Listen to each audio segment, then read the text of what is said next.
Hey all, Zook here with another boss guide. This time around, we're going to be checking out the Rotten at the bottom of the Gutter and Black Gulch areas. Now, while most challenge runners will make light of this boss since it's likely their highest kill count in the game, his arena is no joke, and the boss will do significant damage if he connects a hit onto your character. So in this video, I'll show you the boss moveset and then provide a walkthrough of how I take down the boss. Now, just to quickly talk about some of the stats for the boss, he's weakest to lightning damage. And you can also do a bit of damage using bleed against him, but bleed builds will typically require a lot more specialization and planning beforehand to really make it worthwhile, so I wouldn't recommend using bleed unless you're fighting the Rotten on higher new game cycles. On the defensive side, he resists dark damage and is highly resistant to being poisoned. Now, the buff that I typically use for this fight will be a gold pine resin for additional lightning damage. And in the inventory, I would recommend healing items and potentially a small orange burr if you find yourself continually stepping in the fire in the arena. Although note that the effect of this item will be negated by flash sweat if you choose to use that spell. I'll be continuing to use the rapier as it has some of the highest DPS in the game and it takes advantage of the Rotten's low resistance to thrust attacks. You might consider putting a Pyromancy Flame in your offhand as well, even though I don't use Pyromancies during my fights. The plan behind that inventory choice would be if you bought Flash Sweat from Rosabeth to increase your fire resistance by 300, as opposed to the 75 that Small Orange Burr allows.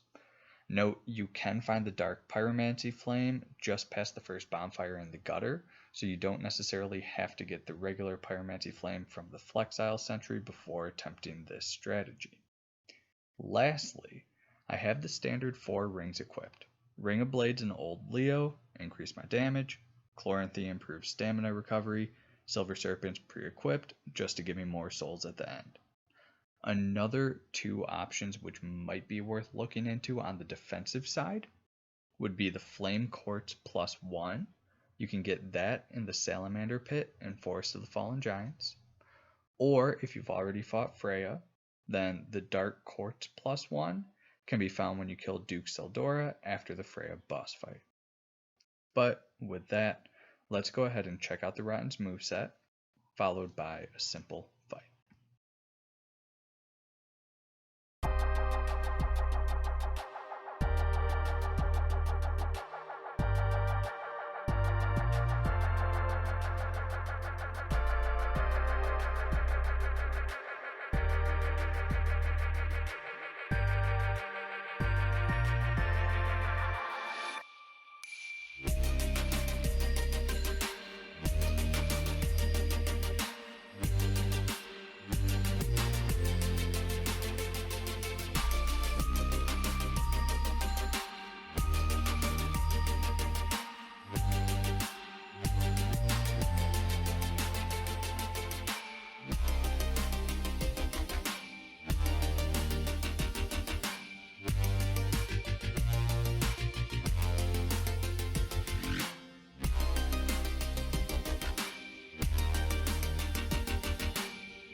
Alrighty, so as we're looking at a Rotten fight here, I'm going to fight him on NG+, just so that you can see more of the moveset, as the regular fight against him is over in about 9 hits.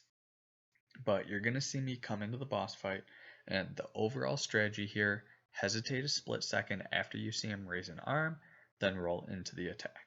You might need to fight him a few times to get the timing down, but pretty much all of his one-handed attacks have the same timing, as long as he isn't doing a long-range attack that has a little bit of a delay. Now you can punish him once or twice as you roll in, and then back off. Now, pausing the video here, in front of you to the left and behind you to the left off the screen, there are 2 separate fire pits that you have to be careful of. And then on the right side, there's this long strip of fire that does extend into the arena, both in front of you as you can see, but then also behind to the right, it extends in the same way into the arena. So stay within those 2 lines that I had outlined, and you should be just fine as far as the fire goes. Now, after each punish, you'll notice I back off a little bit, solely due to the dark explosion that you're going to see in a second. The dark explosion extends 2.5 roll lengths away from the Rotten's body, and if you stay half a roll length away from him, then you should be able to roll backwards once and then strafe, or you can even roll backwards twice if you really want to be safe, and that dark explosion shouldn't hit you. Also allows you to strafe away from the grab attack and some of the cleaver or fist slams if you're already strafed pretty far back. Now, one strategy that you might want to try on the boss is the limb cutting strategy. And I'd mentioned it before when I talked about his weakness to bleed, but it takes about 1500 damage to actually cut off one of the Rotten's arms in a regular new game level fight. So if you attack just the cleaver arm, he loses quite a lot of his damage output, although the stub can still hit you and do a bit of damage if you aren't careful. And if you're in the back of the arena, notice I paused and I circled this statue that's on the left side. This specific statue, keep it on your left. And I've also included the 2 boundary lines just to remind you of where the fire pits are, where that safe area is. But this statue on your left is the key thing to orient yourself with, because the fire pool's just to the left of it. And the statue, if the Rotten moves over it or hits it, then the statue will fly into the air and you have to kind of memorize where its position used to be. But the brilliant thing about that statue on the left side is that it still gives you enough space to roll backwards and not have to worry about that dark explosion, even if you are backed into the wall. Now, one really frustrating thing about this boss is it's difficult to bait out specific actions from the Rotten. As in, sometimes if you establish distance, sometimes he behaves and spams long range attacks like this Dark Slam that you just saw, or the lunge attack. And doing long range attacks, awesome if you're trying to range him. But other times he'll just close the distance on you, cornering you into whatever section of the arena you backed into. And same goes for close range attacks. Sometimes he just randomly decides to back off and find a better position rather than letting you keep him contained in the same space. So just be careful, because he is a mobile boss even though he doesn't look like it. And just try to keep him within those boundaries and you should be just fine. So hopefully you learned something. And with that, I will catch you in the next one.